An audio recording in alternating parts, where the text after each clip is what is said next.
Daily पढ़ा होची सेठी मणिकर्णिका घाटरे आपण माने जीवे देखिबे से मणिकर्णिका घाट एबे भी अछन सेठी महाप्रभु चैतन्य महाप्रभु जेतबळे तांकर आध्यात्मिक गुरु ईश्वर पुरीଙ୍କ संगे से घाटरे ही मिसिथिले सेठी चैतन्य महाप्रभुଙ୍କର पद चिन्ह अछि और गार्लैंड महाप्रभुଙ୍କର माला ମଧ୍ୟ सेठी अछि दर्शन करिवे तो एई जो बुढ़ा लोक को ता बापा को ता छुआ माने कहले बापा जीवन सारा तुम गाँ भितर रहिलो खाली काठ बिजनेस कल चालुन टिके जीवा कुआडे तीर्थ करिके आसीबा ठीक है रो एई वर्षटा जाऊ एई वर्षटा बेपार भलो हेई नै आरो वर्ष को जीवा आ ती पैसा रखे गोटे वर्ष पळैला आरो वर्ष आसिला पुन ता पो कहला बापा टिके चालो जीवा ए रोडे बापा ए वर्ष देखो जो जमा बेपार नै टका 200 भी बिकी नै तो कोन जीवी ती पैसा हो जीवा आ किंतु बुढ़ा पाखरे ता ओटा के बाहर कर दो एतकी बिड़ाई नोट धरतो जो पुओ को कोइ कोन 200 टका हमर बिक्री हे नै तो दिनेकर घटना कौन ता पुओ आ ता झियो माने समस्त आसिले कहले बापा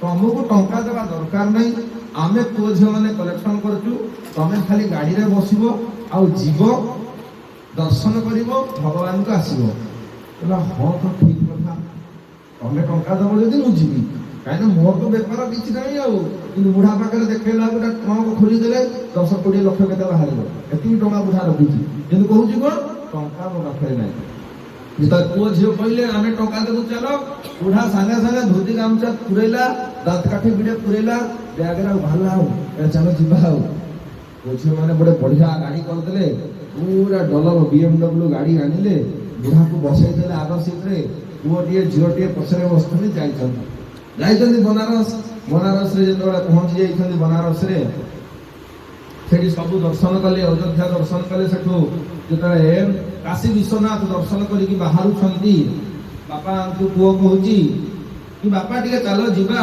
एठी गोटे मणिकर्णिका घाट अछि ए मणिकर्णिका घाटर महात्म्य कोन ना जे घाट रे जाई कि ए शवदाह को दर्शन करिवो तार पूर्व जन्म रे थिबा समस्त पाप कर्म नष्ट हो जिवो तो ए कथा जेतबेले श्रवण परिछंती किए ना तांकर पिता कहले चलो बापा जीवा मो चली पारु नहीं तुम जेहती नहीं कि जाओ तो चलो सेतले से बापा को कोन कहले गोटे टोटो रिक्शा बैटरी गाड़ी ले ताको बसाइले आ जाउ छन धीरे धीरे चली चली आ बापा जेतबेले पहुंची जाइछंती से मणिकर्णिका घाट भो भो हे की कांदिले भो भो हे की कांदु चंती ये पुओ झियो भाबिले बोधे जाहो बापा बुझी पारले बोधे आ बापा बुझी गले जीवन सारा जो पैसा रखिथिले सेटा किछि नाही मु जदी मरि जी मते एंती पुडी देबे आ ए पैसा किछि मोर भेलु नाही घर द्वार किछि जीवन नाही मो संगे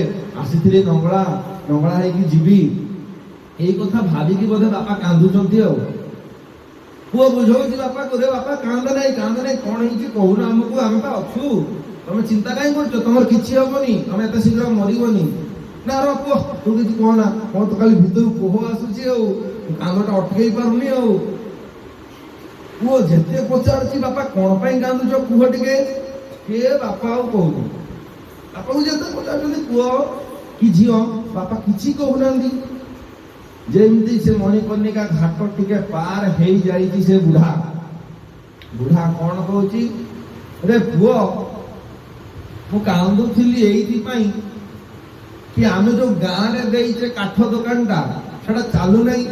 ଯଦି ଏଇ ମଣିକର୍ଣ୍ଣିକା ଘାଟରେ ଗୋଟେ କାଠ ଦୋକାନ ଦେଇଥାନ୍ତି ମୋର କେତେ ବେପାର ହେଇଥାନ୍ତା। 95 ବର୍ଷର ବୁଢା ମରିବ, ସିଏ ଚିନ୍ତା କରୁଛି କଣ, ଗାଁରେ ମୋର ବେପାର ହଉନାହିଁ, ଯଦି ମୁଁ କାଶୀ ବିଶ୍ୱନାଥରେ ଦୋକାନ ଦେଇଥାନ୍ତି ମୋର ବେପାର ବଢିଆ ହେଇଥାନ୍ତା। ମୁଁ ସେଇ କଥା ଭାବିକି କାନ୍ଦୁଛି ନା। ଆଉ ଏ ଲୋକ ଗୁଡା ଜଳୁଛନ୍ତି ତାକୁ ଦେଖି କାନ୍ଦୁଛି କି? ମୁଁ କାନ୍ଦୁନି ସେଥିପାଇଁ, ମୋର ବେପାର ସେ ଗାଁରେ ଚାଲୁନାହିଁ, ଏଠି ଦୋକାନ ଖଣ୍ଡେ ହେଲେ ମୋର ବେପାର ବଢିଆ ହେଇଥାନ୍ତା। ମୁଁ ସେଇ କଥା ଭାବିକି କାନ୍ଦୁଛି। ପୁଅ ଝିଅ କହୁଛନ୍ତି ଧିକି ଆମର ପଇସା ଗଲା ନଷ୍ଟ ବରବାଦ। ବୁଢାକୁ ଆଣିଲୁ ଦେଖେଇବା ପାଇଁ, କାଳେ ଟିକେ ଧର୍ମ ଫର୍ମ କରିବ, ପଇସା ପଛରେ ଛାଡିକିରି ଟିକେ ଧର୍ମ କରିବ, ଦାନ ଦକ୍ଷିଣା ଦେବ। ସିଏ ଚିନ୍ତା କଲାଣି ଆସିକି କଣ, ମଣିକର୍ଣ୍ଣିକା ଘାଟରେ କାଠ ଦୋକାନ ଦେବ, ଏଠି ବେପାର କରିବ। ତ କହିବାର ତାତ୍ପର୍ଯ୍ୟ ଏ ଆଶା କେବେ ଜୀବନରୁ ଯିବ ନାହିଁ। ବୁଢା ହେଲା ପରେ ଯେ ଏ ଆଶା ଆମର ପଳେଇବ, ବୁଢା ହେଲା ପରେ ମଧ୍ୟ ଯିବ ନାହିଁ। ବୁଢା ହେଲେ ବେଶୀ ରହିବ, କାହିଁକି ଜୀବନ ସାରା କରିଛେ ନା, ଜୀବନ ସାରା ସେଇ କାମ କରି କରି ଆସିଛେ, ଜୀବନ ସାରା ସେୟା କରିଛେ। ବୁଢା ହେଲେ କଣ ପଳେଇବ? ଜମା ଜୀବନ। ସେଥିଲାଗି ଆମକୁ କଣ କରିବା ପାଇଁ ପଡିବ ନା, ଏବେଠାରୁ ହିଁ ଏଇ ଭଗବାନଙ୍କର ହରି ଭଜନ କରିବା ପାଇଁ ପଡିବ। ନଚେତ କଣ ହବ? ଖାଲି ଦୁଃଖ। ଏ ଜଗତଟା ଦୁଃଖ। 5 ଜଣ ସାଙ୍ଗ ଥାନ୍ତି ଆଜ୍ଞା। କେତେଟା ସାଙ୍ଗ? 5 ଜଣ ସାଙ୍ଗ ଥାନ୍ତି। ସବୁ ଧନୀ ଲୋକର ବେଟା ସେମାନେ। ଆଉ ଚିନ୍ତା କଲେ କଣ ନା, ଆମେ ଇଣ୍ଡିଆ ସାରା ବୁଲିକି ସବୁ ହୋଟେଲ ଦେଖିଦେଲୁଣି। ଏଇ ଇଣ୍ଡିଆରେ କେତେ 50 ତାଲା ଯାଏ ହୋଟେଲ ଅଛି, 50 ତାଲା ପରେ ଆଉ ହୋଟେଲ ନାହିଁ। ଆମେ ଗୋଟେ କାମ କରିବା, ଏଇଥର ଯୋଉ ସମର ଭ୍ୟାକେସନ ହବ, ଯୋଉ ଗ୍ରୀଷ୍ମ ଛୁଟି ହବ, ଆମେ